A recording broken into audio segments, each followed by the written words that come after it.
where one voice isn't going to solve the problem. We need a lot of people involved in a conversation that, up until recently has not been had in the right places.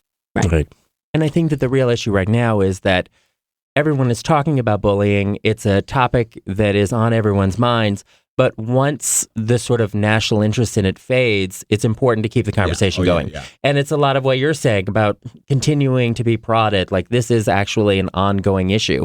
And for me, the thing about bullying is, obviously, we want to reach the bullies, but there are always a dozen people around who see bullying going on, who don't say anything, who don't intervene. And I think it's important to reach those people too, and just remind them on a daily basis that if you're standing by and you're seeing this happening, you're complicit. In your own way. Yeah. Right. I had a very profound experience with a young lady who was bullied terribly in middle school. And she saw me in 2001 and told me who she was. Oh, hi, how are you? And I immediately, as soon as I saw her, I remember the bullying. And she came back to me and she goes, I just want to thank you for being nice to me when everyone else was so mean. I said, well, you're welcome. And then I went into great guilt because I realized that while a couple of my friends were brave enough to befriend her outwardly and walk her home and tell people that she was a good kid, I was one of those guys who was just so glad that I wasn't being picked on, that I never actually stood up. And I wrote about it in a 2001 book, but then did not publish it.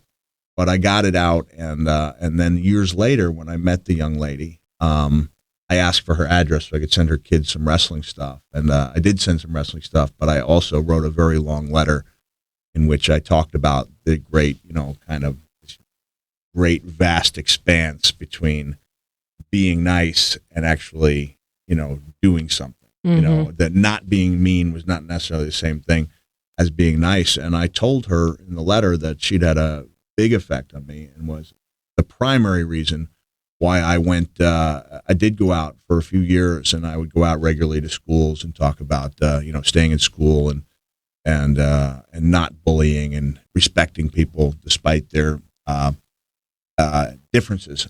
One of the things I said in the letter, and I know we were going to talk about cases where I may have been bullied, was that I went out to a Little League baseball game, my son's first Little League baseball game, probably 8 or 9 years ago.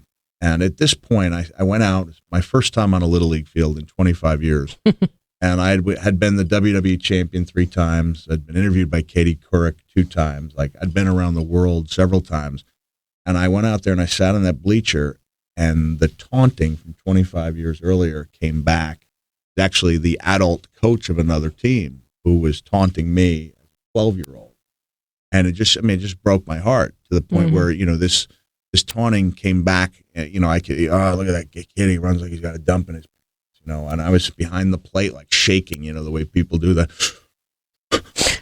like John C. Reilly in Step Brothers, when he talked about Chris Kardashian treating him like one of the winged monkeys, in The Wizard of Oz. But there was nothing funny about it at the time. Right. And I just thought, like I said, I'm a pro wrestler.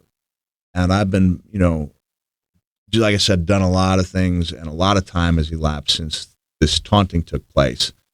But it was as fresh and as painful as if it had happened the day before. And I imagine everybody, or many people, have a story like that. I'd been given this little paper holder for participating in a group called Companions in Courage that hockey player Pat LaFontaine started to bring computer labs and games to kids who are in hospitals.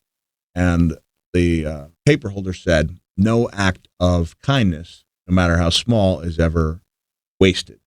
And so I would say when I talk to these kids in school about bullying, that no act of cruelty, no matter how small, is ever truly forgotten. I believe that.